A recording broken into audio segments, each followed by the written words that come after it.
After wasting a lot of time due to any reason such as family issue, health issue, or any distraction, now you are afraid that you won't be able to qualify NEET, and that is why you are unable to focus on your studies. So let me tell you one thing, you can't change the time which has already passed. Those things are not under your control now. So why not give it a fresh start and give your 100% from now onwards? So, hey everyone, welcome back to my channel. I am Nishtha and I scored 653 marks out of 720 in NEET 2021. So, I have got a lot of comments asking for the strategy to crack NEET, or even some comments asking that if they'll start now, would they be able to qualify NEET?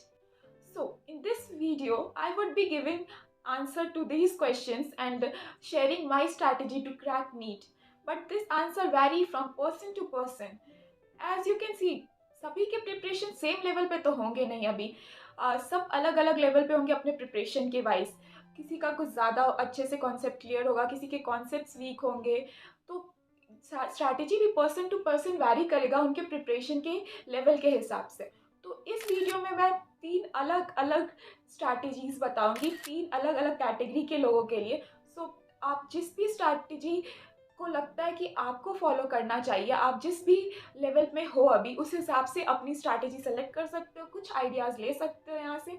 और I hope so इससे काफ़ी ज़्यादा help मिलेगी आपको। So please watch this video till the end and please subscribe to the channel if you haven't subscribed it yet. First strategy मैं उन लोगों के लिए डिस्कस करना चाहूँगी जिनकी बेस बहुत ज़्यादा वीक है और जिन्हें आगे कुछ समझ में ही नहीं आता है, क्योंकि उन्हें उसका बेसिक्स पता ही नहीं होता है। तो उन लोगों को तो सबसे पहले बाकी सब कुछ छोड़ के अपने बेसिक्स को पहले अच्छे से क्लियर करना होगा, तभी जाके उन्हें आगे का सिलेबस के साथ वो कोप अप कर पाएंगे। आप बस आगे का सिलेबस करने का कोशिश करोगे, सोचोगे अच्छा ये बेसिक चैप्टर्स हैं, इनसे तो ज़्यादा क्वेश्चंस भी नहीं आता, इसे नहीं देखती हूँ, छोड़ देती हूँ, तो वो बहुत बड़ा ब्लंडर मिस्टेक हो जाता है। क्योंकि वो चैप्टर से भले ही क्वेश्चन डायरेक्टली नहीं आए, पर उसका एप्लीकेशन हर चैप्टर्स में होता है। जैसे कि ऑर्गेनिक केमिस्ट्री में आप जीओसी ले लो, तो उसका एप्लीकेशन हर जगह होता है। फिर फिजिक्स में वेक्टर वगैरह है, जो भी चैप्टर्स, उसका भी यूज़ हर जगह होता है। तो मतलब जो स्टार्टिंग के चैप्टर्स होते हैं वो आपका बेस बनाते हैं, तो उन्हें सबसे पहले जाके आप स्ट्रॉन्ग करो। बायो में उतना ज़्यादा कुछ फ़र्क नहीं पड़ता सीक्वेंस से, आप किसी भी सीक्वेंस में पढ़ते हो तो चीज़ें समझ में आती हैं, ज़्यादा कनेक्शन वाइज चैप्टर्स नहीं रहते हैं। जो छोटे छोटे चीज़ें कर रहे हो, तो अभी आप फुल सिलेबस तो दे नहीं सकते हो टेस्ट, लेकिन मिनी टेस्ट जो होते हैं, जो शॉर्ट टेस्ट होते हैं, वो आप देने का कोशिश करो कि आपको पता चले कि आप जितना पढ़े हो उसमें से चीज़ें क्लियर हो रही है कि नहीं हो रही है। तो शॉर्ट टेस्ट दे के अपना एनालाइज भी करो कि आपका सिलेबस कहाँ तक पहुँचा है, जो आपने पढ़ा वो आपको अच्छे से आ रहा है कि नहीं। यहाँ पे थोड़ा स्लो होगा, थोड़ा टाइम ज़्यादा लग जाएगा बेस ठीक करने में, बट इसका बेनिफिट आपको आगे मिलेगा। आगे के चैप्टर्स आपको फिर अच्छे से समझ में आने लगेंगे और आप जल्दी जल्दी आगे बढ़ सकते हो। सेकेंड कैटेगरी में वो लोग आते हैं जिनका सिलेबस तो उन्होंने जैसे तैसे कंप्लीट कर लिया है, बट उन्हें कॉन्फिडेंस नहीं है उस सिलेबस पे। उन्हें लग रहा है कि उन्हें बहुत कुछ याद नहीं है। बेसिक्स तो उन्होंने अच्छे से किया था, बट बाकी चैप्टर्स पे कॉन्फिडेंस नहीं है उतना अच्छा, क्योंकि उन्होंने रिविजन नहीं किया अच्छे से। तो उन्हें लग रहा है कि वो सब कुछ भूल चुके हैं वापस से, और उन्हें कुछ नहीं आ रहा है इस पॉइंट ऑफ टाइम पे। तो उन लोगों को सबसे पहले जाके अपना पता करना होगा कि कौन से चैप्टर्स उनके वीक हैं और कौन से चैप्टर स्ट्रांग है। ऐसा नहीं है कि आप पूरा भूल गए होगे, कुछ चीज़ें आप भूल गए होगे, लेकिन अगर आपने अच्छे से पढ़ी होगी उस चैप्टर को तो बहुत कुछ आपको याद भी होगा। तो ये पता करने के लिए आप ये कर सकते हो कि या तो आप जाके एक फुल मॉक टेस्ट दे लो, उसमें से आप देख लो कि कौन कौन से चैप्टर के क्वेश्चन आपसे बनते हैं, कौन कौन से नहीं बनते हैं। या फिर इससे अच्छा एक और चीज़ आप कर सकते हो कि आप चैप्टर वाइज एमसीक्यू सॉल्व करना शुरू करो। जिस चैप्टर के एमसीक्यू अच्छे से लग रहे हैं, तो आपको पता होगा कि उस चैप्टर पे आपका कमांड है और आप उसके क्वेश्चन सॉल्व कर पाओगे, तो उनको अभी नहीं। और जिन चैप्टर्स को का आपसे क्वेश्चन नहीं सॉल्व हो रहा है, उनको भी पहले फोकस में लो कि वो चैप्टर्स आपको अभी स्ट्रॉन्ग करना है। क्योंकि अभी इनिशियल टाइम में, अभी एग्ज़ाम में थोड़ा टाइम बाकी है, तो अभी आप 1 महीने या 2 महीने करके पहले अपने सारे वीक चैप्टर्स कर लो। क्योंकि वीक चैप्टर्स को जब आप लास्ट में उठा के बैठोगे ना, लास्ट में एग्ज़ाम जब पास होगा, तो काफ़ी डिमोटिवेशन होने लगता कुछ आ नहीं रहा और कुछ समझ में नहीं आने लगता है। क्योंकि वो टाइम रिविजन के लिए बहुत ज़्यादा ज़रूरी होता है, तो आपको रिवाइज़ भी करना, समझना, कॉन्सेप्ट क्लियर करना, सब कुछ नहीं हो पाएगा। तो मैं तो यही बोलना चाहूँगी कि आप पहले जो वीक चैप्टर्स हैं उन्हें जल्दी जल्दी ख़त्म करने का कोशिश करो, उन पे कमांड करने का कोशिश करो, उसके क्वेश्चंस लगाने की कोशिश करो। वो एक बार स्ट्रांग हो गया तो जो स्ट्रांग चैप्टर्स है, जो आपके मीडियम चैप्टर्स हैं, जो आपका लेवल जिसमें मीडियम है, वो तो आप कर ही लोगे एट द एंड। तो चीज़ें फिर बैलेंस हो जाएंगी। और इसके साथ आप लोगों के लिए बहुत ज़्यादा ज़रूरी हो जाएगा टेस्ट सीरीज़। यहाँ से टेस्ट अटेम्प्ट करना मत छोड़ो। हाँ, टेस्ट में मार्क्स बहुत अच्छे नहीं आएंगे, चलो कोई बात नहीं। आपको टेस्ट में मार्क्स लाके करना क्या, टेस्ट का मार्क्स फ़र्क नहीं पड़ता है नीट के मार्क्स पे। तो आप साथ में टेस्ट भी देते रहा करो टाइम टू टाइम, इससे आपका प्रैक्टिस बना रहेगा। और जो जो चैप्टर्स वीक है वो सुधरेंगे, जैसे जैसे सुधरते जाएगा धीरे धीरे आपका स्कोर भी इम्प्रूव होता जाएगा टेस्ट में। कैटेगरी इसमें मोस्टली ड्रॉपर्स आएंगे जिन्होंने नीट का एग्ज़ाम दिया था पिछले साल और उनके स्कोर भी काफ़ी सही बने थे, बट कट ऑफ हाई जाने की वजह से और बॉर्डर लाइन पे होने की वजह से उन्हें पता ही नहीं चला कि वो प्रिपरेशन स्टार्ट करे या फिर काउंसलिंग का वेट करे। और काउंसलिंग का प्रोसेस होते होते इतना डिले हो गया है कि अब काफ़ी कम टाइम बचा है एग्ज़ाम में। तो ऐसे लोग काफ़ी ज़्यादा अभी डीमोटिवेशन फेस कर रहे होंगे। I know, I can understand this phase. बहुत प्रॉब्लम होता है इस टाइम अपने आप को वापस से फोर्स करना, वही सब चीज़ें दोबारा से पढ़नी होती है, तो काफ़ी ज़्यादा मुश्किल है वापस से फिर वहीं से स्टार्ट करना प्रिपरेशन को। लेकिन आप लोगों की का प्रिपरेशन सबसे बेस्ट लेवल पे है अभी, क्योंकि आपने नीट दे चुके हैं तो आपको पता है कि आपकी सिलेक्शन क्यों नहीं हुआ। आपका मार्क्स भी अगर अच्छा आया था, 550 से लेके अगर 600 तक के बीच में मार्क्स रेंज कर रहा था, तब तो आपके कॉन्सेप्ट्स वगैरह बहुत अच्छे से क्लियर हैं।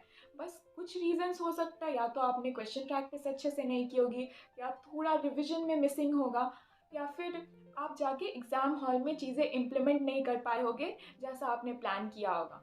तो काफ़ी ज़्यादा ये चीज़ें मैटर कर जाती है ना एग्ज़ाम के लिए।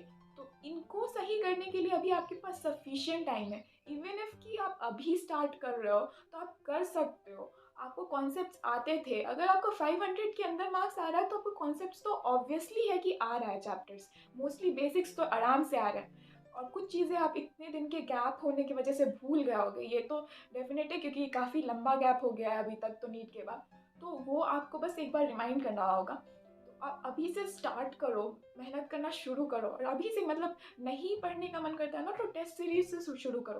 टेस्ट सीरीज जब आप ज्वाइन करोगे तो आपके पास एक प्रेशर होगा कि आप करो, और आपका एक थोड़ा मोटिवेशन आएगा कि आपको ख़त्म करना है चीज़ें, टेस्ट देना है। फिर टेस्ट में धीरे धीरे मार्क्स इम्प्रूव होंगे जब ना, तो फिर आपका सिलेबस, आपका पढ़ाई पूरा सब रिदम में आ जाएगा वापस से, और आप फिर से प्रिपेयर करोगे। और जब आपका इतना मार्क्स आए तो इतने दिन अगर आप अच्छे से प्रिपेयर करोगे ना, तो टॉपर्स में रहने के चांसेस बहुत ज़्यादा हो जाते हैं।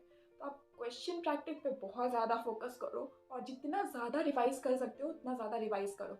होता ही है कि सिलेबस तो बहुत लोग ख़त्म कर लेते हैं, बट एग्ज़ाम में मैटर ये करता है कि आपने जो सिलेबस ख़त्म किया, आपका उसमें से रिटेंशन कितना है, आप कितना उसमें से रिटेन कर पा रहे हो अपने ब्रेन में। तो ये अगर आपको रिटेन करना है तो आपके लिए रिवीजन बहुत इंपॉर्टेंट है। आप जितने बार उस एक ही चीज़ को बार बार बार बार देखते रहोगे, तभी जाके वो एग्ज़ाम हॉल के उस 3 घंटे के अंदर सब कुछ स्ट्राइक करेगा। उस प्रेशर के अंदर पेपर सॉल्व करना बहुत डिफ़िकल्ट चीज़ होती है। आप हो सके वही पेपर आपको घर पे ला के दे दिया जाए, कोई टाइम बाउंडेशन नहीं दिया जाए, आप बहुत अच्छा स्कोर कर लोगे। लेकिन वो 3 घंटे में वो पेपर स्पॉइल हो जाता है, बहुत बार ऐसा होता है। तो आपको हर चीज़ इतने बार रिवाइज करना है, इतने बार प्रैक्टिस करके जानी है कि वो एग्ज़ाम हॉल में तुरंत स्ट्राइक करे। रिवीजन करने के लिए आप बोलोगे कि रिवाइज करते हैं तो फिर सिलेबस कंप्लीट करने का टाइम नहीं मिलता है। तो डेफिनेटली रिवीजन आपको बहुत स्मार्ट तरीके से करनी है। ऐसा नहीं कि अब फिर से चैप्टर एक रिवाइज किया, वापस से जाके फिर से पूरा पढ़ने लगे, दोबारा रिवाइज भी कर रहे हैं तो एक एक लाइन, एक एक वर्ड वो पढ़ने लगोगे तो पूरा नोट्स पढ़ रहे हैं। स्टार्टिंग में जब एक दो तीन बार पढ़ते हो तब इम्पॉर्टेंट होता है एक एक लाइन रिवाइज करना। लेकिन जब फिर धीरे धीरे आप अगले बार पढ़ते हो तो थोड़ा रिड्यूस करो, शॉर्ट नोट्स की फॉर्म में बना लो ना। पूरा जैसे कि फिजिक्स है तो पूरा फार्मूलाज जो भी छोटे छोटे कॉन्सेप्ट्स हैं उनको अलग से लिख के रखो, तो डायरेक्टली बस उसे रिवाइज करते रहोगे तो सारा फार्मूला दिमाग में रहेगा। क्योंकि एक फार्मूला भी मिस किए और वहाँ पे उसी फार्मूला से क्वेश्चन आ गया तो फिर तो आपका सीधा चला गया ना 4 मार्क्स, तो पूरा चैप्टर पढ़ने का कोई बेनिफिट ही नहीं मिला आपको। तो इसीलिए बहुत ज़्यादा इंपॉर्टेंट हो जाता है शॉर्ट नोट्स वगैरह। आपके पास टाइम है या आपने बना के रखे तो बहुत अच्छी बात है, तो आप कर सकते हो। लेकिन अगर आपने नहीं बनाया तो मैंने भी अपने काफ़ी सारे शॉर्ट नोट्स, काफ़ी सारे चीज़ें जो मैंने अपने प्रिपरेशन के टाइम बनाई थी रिवीजन करने के लिए, अपने टेलीग्राम चैनल पे डाल रखा है। आप एक बार उसे विज़िट करके देखो। आई होप सो सब आपको भी बहुत हेल्प मिलेगा उन नोट्स से। मैंने लास्ट में बस वही सब रिवाइज़ किया था और उसकी वजह से काफ़ी फ्रीक्वेंट मेरा रिवीजन होने लगा। That's all for this video. और भी कोई भी हेल्प चाहिए तो आप कमेंट सेक्शन में मुझे बता सकते हो या फिर मेरे इंस्टाग्राम आईडी या टेलीग्राम आईडी में मैसेज कर सकते हो। और कुछ भी शेयर करना चाहते हो, पर्सनल गाइडेंस चाहिए आप लोगों को, तो उसके लिए भी टेलीग्राम चैनल ज्वाइन कर लेना। मैं हर संडे एक लाइव सेशन कंडक्ट करती हूँ टेलीग्राम पे, जिस पे मैं आप लोगों के डाउट सुनती हूँ वन बाय वन और उसके आंसर देने का कोशिश करती हूँ अपने एक्सपीरियंस के बेसिस पे, और अपने लेवल से जो भी मैं बता सकती हूँ मैं बताने का कोशिश करती हूँ। So that's all. और सारे लिंक आपको डिस्क्रिप्शन में मिल जाएंगे। Thank you so much for watching this video and please subscribe to the channel.